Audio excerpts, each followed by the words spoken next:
தமிழகத்தை திமுக அதிமுக மாறி மாறி ஆட்சி செய்து வருகிறது.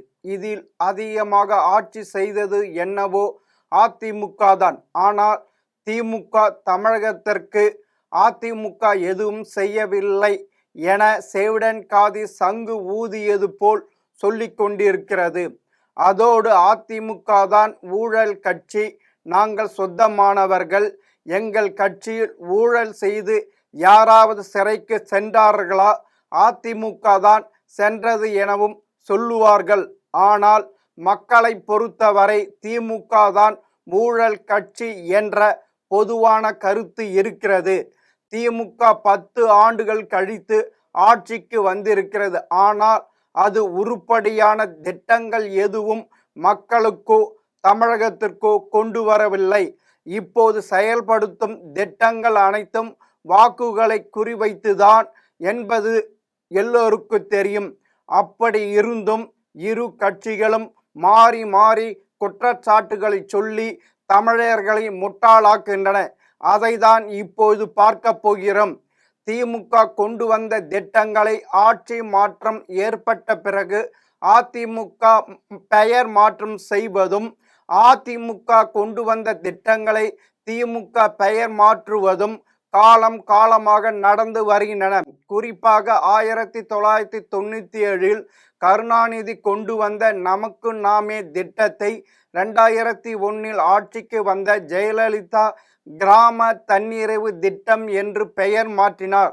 மீண்டும் 2006 ஆட்சிக்கு வந்த திமுக முந்தைய ஜெயலலிதா ஆட்சி திட்டங்களை கிடப்பில போட்டு தன்னுடைய திட்டங்களுக்கு புத்துயிரிவிட்டது. அதுபோல திமுக ஆட்சி காலத்தில் கொண்டு வரப்பட்ட கலைஞர் வீடு வழங்க திட்டம், கலைஞர் காப்பீட்டு திட்டங்களை 2011 ஆட்சிக்கு வந்த ஜெயலலிதா பசுமை வீடுகள் திட்டம், அம்மா மருத்துவ காப்பீடு திட்டம் என்றும் பெயர் மாற்றம் செய்தார். அதோடு திமுகவின் அண்ணா மறுமலர்ச்சி திட்டம் கூட தாய் திட்டமாக உருமாறியது. அந்த வரிசையில் 10 ஆண்டுகளுக்கு பிறகு 2001 ஆட்சி மாற்றம் ஏற்பட்டு மீண்டும் திமுக ஆட்சிக்கு ஏற்பட்டதும் அதிமுக ஆட்சியில் கொண்டு வரப்பட்ட அம்மா சிமெண்டை வலிமை சிமெண்ட் என்றும், அம்மா கிளினிக்களுக்கு மாற்றாக மக்களை தேடி மருத்துவம் என்றும் புதிய பெயரில் புதிய திட்டமாக கொண்டு வரப்பட்டன. ஏன் அம்மா உணவகத்துக்கும் போட்டியாக கலைஞர் உணவகம் தொடங்கப்படும் என்றும் சட்டமன்றத்தில் அறிவிக்கப்பட்டது. இப்படி பெயர் மாற்றம் அரசியல் ஒரு புறம் இருக்க, கடந்த ஆட்சியில் தொடங்கப்பட்ட திட்டங்களை தன்னுடைய ஆட்சியின் திட்டமாக கூறி திறப்பு விழா நடத்துவதும், கடந்த ஆட்சியின் திட்டம் என்பதற்காக கண்டுகொள்ளாமல் கிடப்பில் போடுவதும் கூட இரண்டு கட்சிகளும் பரஸ்பரம் செய்து கொள்ளும் அரசியலாகவே இருந்து வருகின்றன.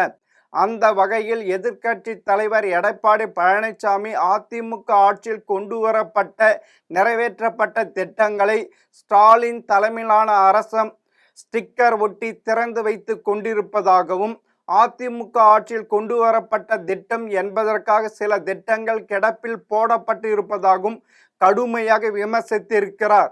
அதோடு இது குறித்து நீண்ட பட்டியல் வாசித்த எடப்பாடி பழனிசாமி அதிமுக ஆட்சியில் கொண்டு வரப்பட்டு நிறைவேற்றப்பட்ட திட்டங்களை ஸ்டாலின் தலைமையிலான திமுக அரசாங்க ஸ்டிக்கர் ஒட்டி திறந்து வைக்கிறது. குறிப்பாக கோவையில் ரூபாய் 750 கோடி திட்ட மதிப்பீட்டில் பில்லூர் 3வது கூட்டு குடிநீர் திட்டம் உதயநிதியால் கடந்த பிப்ரவரி 11 திறந்து வைக்கப்பட்டது. இந்த திட்டம் அதிமுக ஆட்சியில் கொண்டு வரப்பட்ட திட்டம்.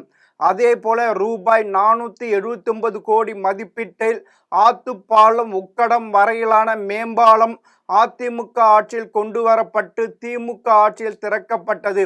ரூபாய் 114 கோடியில் கோவையில் ஐடி பார்க் அதிமுக ஆட்சியில் அடிக்கல் நாட்டப்பட்டு கடந்த நவம்பர் 5 முதலமைச்சர் ஸ்டாலினால் ஸ்டிக்கர் ஒட்டி திறக்கப்பட்டது.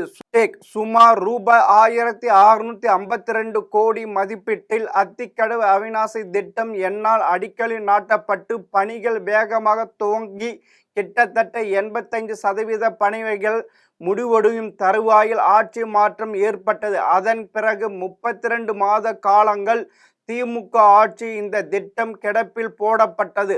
அதன் பிறகு நானும் அதிமுக சட்டமன்ற உறுப்பினர்களும் சட்டமன்றத்தில் குரல் கொடுத்ததன் அடிப்படையில் தாமதமாக திட்டத்தை தொடர்ந்தார்கள். ஆனால் இன்னும் இந்த திட்டம் முழுமை பெறவில்லை. அதிமுக ஆட்சியில் கொண்டு வரப்பட்ட திட்டம் என்பதற்காக இன்றைக்கு பல திட்டங்கள் ஆமை வேகத்தில் நடைபெற்று கொண்டிருக்கின்றன. சுமார் ரூபாய் 1650 கோடியில் கோவையில் உபிலாபாளையம் ஏர்போர்ட் கோல்டு பீன்ஸ் இடையேயான உயர்மட்ட மேம்பாலம் தமிழகத்தில் மிக அதிக தூரமான மேம்பாலம் சுமார் 10.1 கிலோமீட்டர் தூரம் உடையது. இந்த திட்டமும் அதிமுக ஆட்சியில் அடிக்கல் நாட்டப்பட்டு 80% பணிகள் நிறைவடைந்து விட்டன. அந்த பணியும் இந்த ஆட்சியாளர்களால் முழுமையாக நிறைவேற்றப்படவில்லை. இந்த பணிகள் ஆமை வேகத்தில் நடைபெற்று கொண்டிருக்கின்றன.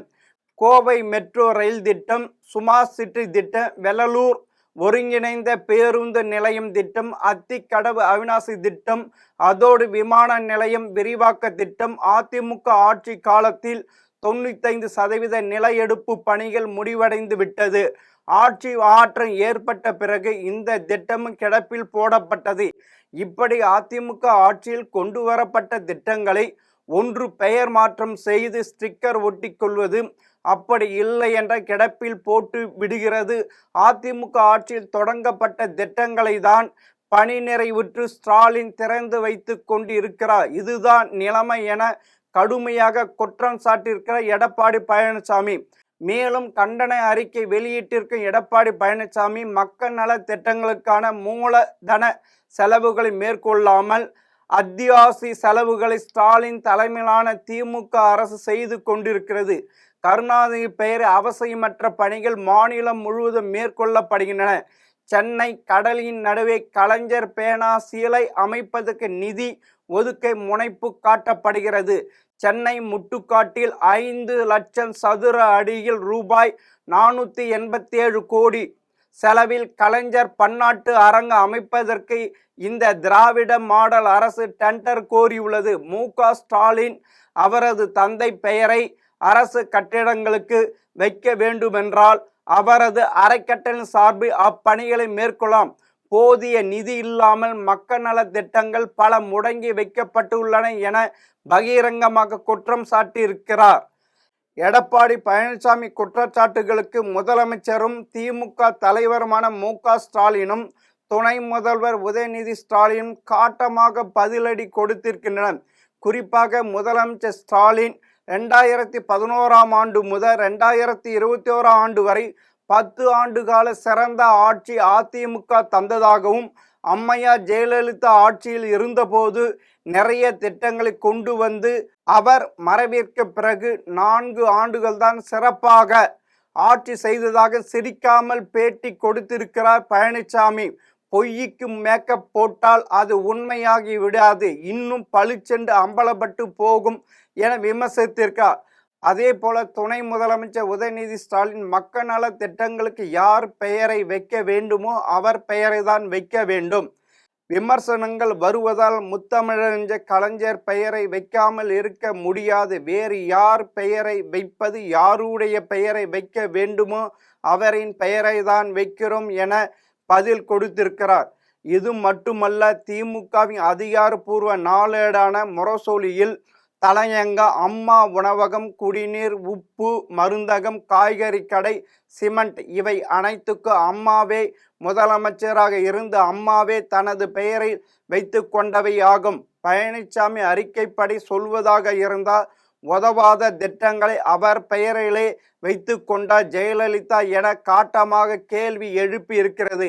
இவை எல்லாம் பார்க்கும்போது ஸ்டாலின் அரசு வாக்குகளை குறிவைத்து திட்டங்களை செயல்படுத்துகிறார். எப்படியாவது 2026 சட்டமன்ற தேர்தலில் திமுக வெற்றி பெற வைத்து மகனை முதல்வராக்கி அழகு பார்க்க வேண்டும் என நிற்க, அதற்காக எந்த வளர்ச்சி திட்டமும் இல்லாமல் காசை கரியாக்கிறார். இதை தட்டி கேட்க வேண்டிய எதிர்க்கட்சி தலைவர் எடப்பாடி செயலற்று கிடக்கிறார். அவர் மீது ஏராளம் வழக்குகள் உள்ளன. அதை தூசி தட்டி கோர்ட்டுக்கு ஸ்டாலின் எழுப்பாரோ என்பதற்கு பயந்து போய் சும்மாவே ஸ்டாலின் அரசை எதிர்ப்பது போல பாசாங்கு செய்கிறார்.